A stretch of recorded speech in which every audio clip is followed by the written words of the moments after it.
Tous les statues étaient faits en bronze. Maintenant, ça brille seulement les mamouches, les souliers. C'est parce que c'est une tradition de tous les juifs qui visitent la ville. Ils touchent, ils caressent les mamouches de Maïmonides.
Coup de cloche de la nouvelle année. On célèbre la nouvelle année en mangeant 12 grains de raisin.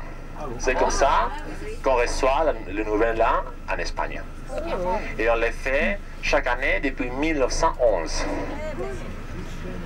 C'est une tradition très enracinée en Espagne. Pour avoir de la chance, on doit manger un grain de raisin après un coup de cloche. À droite, on peut voir la statue équestre de Charles III, qui est le meilleur roi d'Espagne et le meilleur maire de Madrid.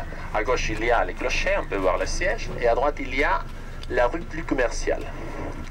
C'est la rue Preciados.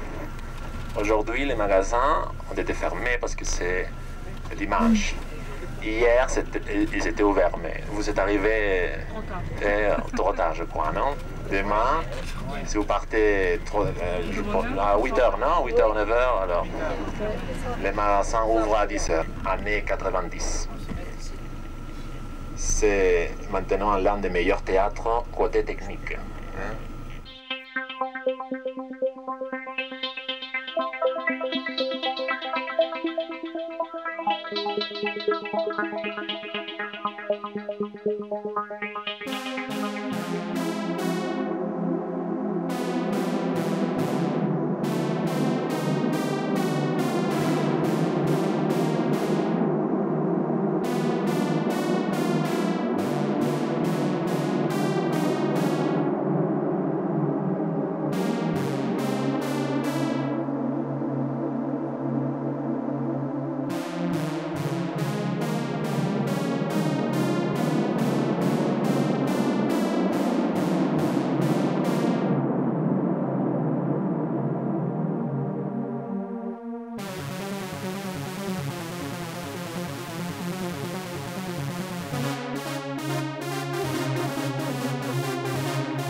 Environ une semaine.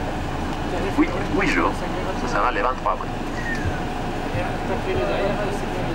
Et maintenant, on peut voir la place de Royan à nouveau. On peut voir la partie piétonnière par laquelle il y a 10 ans, les voitures passaient par là, par-dessus. Et maintenant, les voitures passent par-dessous. Il y a un tunnel. Si vous êtes venu ici il y a 10 ans, c'était complètement différent. Les tunnels commencent là-bas, comme les tunnels. Il y a aussi un parc de stationnement pour les voitures et pour les cars. Dessous.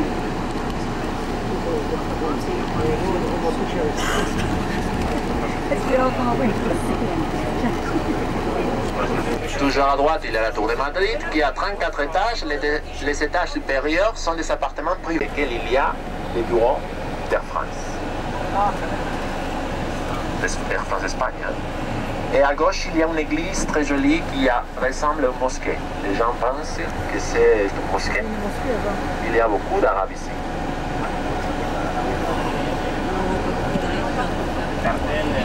L'église qui ressemble à une mosquée, c'est l'église de Santa Thérèse d'Avila, la sœur carmélite, qui a fait la réforme carmélite. Et maintenant, on voit sur la gauche un temple qui est venu de l'Égypte dans les années 70. Il a été porté pierre par pierre de l'Égypte en Espagne. Et pourquoi est-ce qu'il y a un temple égyptien ici? Parce que les Espagnols, un groupe d'archéologues espagnols, l'ont sauvé d'une inondation sûre. Parce qu'ils construisaient les barrages de soie. Beaucoup de pays ont aidé l'UNESCO, qui a promu une campagne internationale pour sauver, par exemple, les temples d'Abu Simbel, qui sont les plus célèbres de la zone. Ce temple n'est pas très célèbre, c'est pour cela qu'on l'a donné comme cadeau. Il était presque en ruine, hein? Pas toutes les pierres sont égyptiennes. La plupart des pierres sont espagnoles. On peut dire. Ici, on peut voir devant vous, on peut voir les palais royaux. Et maintenant, on les voit presque entiers. Il a 3000 chambres. Il ne le semble pas, hein? Il semble petit. Et 9 étages. On a vu qu'il y a 3 étages depuis. Et ici à gauche, il y a les jardins du palais royal. On l'appelle champ du mort. Quand je parle de mort, c'est arabe. Ah oui, d'accord. Pas mort qui est mort. Ah oui, d'accord. Et pourquoi est-ce qu'on l'appelle les champs du mort? Parce que les morts ont voulu reconquérir la ville après la reconquête qui a eu lieu en 1085. Ils n'ont pas eu de succès. Il y avait ici un camp militaire pour occuper Madrid. C'est un appartement de 100 mètres carrés. C'est là, en moyenne. Et à gauche, on peut voir la porte de Tolède, qui était la dernière. Et si on va tout droit, on arrivera à la grande place. Chapelle qui entoure la basilique de Saint-François-les-Grands, qui est une petite basilique par rapport à la coupole, qui est très grande. L'une des chapelles, il y a en haut des 100 fanons, maintenant on les voit. Sur la gauche, on peut voir les papes actuels. La statue du pape. Hein? Et... Par Philippe III remonte au XVIIe siècle. L'édifice qu'on voit là-bas, est entre les tours, la partie qui est entre les tours. Il est dédié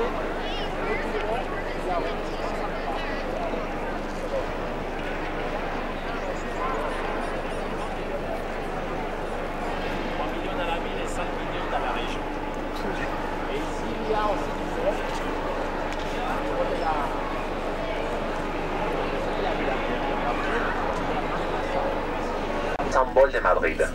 Regardez ici à droite, il y a... On peut voir les musées de Prado. À gauche, il y a les nouvel édifice du Congrès des députés. Il y a les dieux marins avec l'hôtel Ritz, toujours à gauche. Regardez la gare devant vous, il y a la gare en fer et en verre. C'est une gare construite par un élève d'Eiffel, celui qui a fait construire la tour Eiffel. On a construit l'enfer et en verre, il y a les jardins tropicaux. Les plantes tropicales survivent grâce à la vapeur qui vient des tuyaux.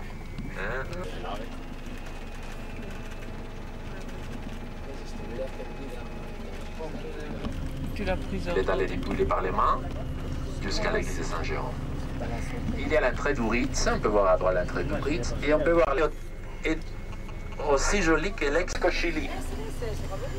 C'est un palais très joli du style baroque français.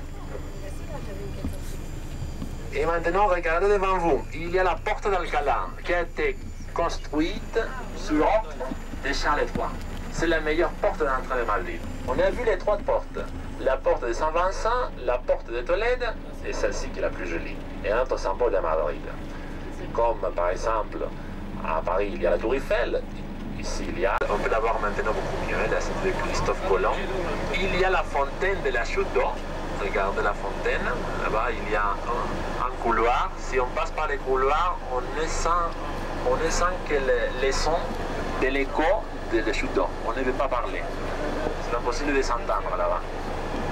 Il y a un centre culturel et un petit musée pour des sports et temporaires. C'est le centre culturel de la ville. On peut lire à gauche le flamenco est du sud, Séville. Et à droite, il y a la Castellana. La Castellana va jusqu'à la place de Castilla, où commence la route qui va à Burgos et à Irún pour aller. Botero est un peintre maintenant le siège d'une banque, Banca Bilbao-Vizcaya Argentaria. C'était trois banques qui se sont fusionnées. Banca Bilbao, Banca Vizcaya et Banca Argentaria. C'est l'une des banques les plus importantes d'Europe. Et on repasse maintenant par la place de Civelle. Et de près, on ne voyait pas toute la façade. Maintenant, on la voit beaucoup mieux. Sur votre gauche, on peut voir le palais de Linares.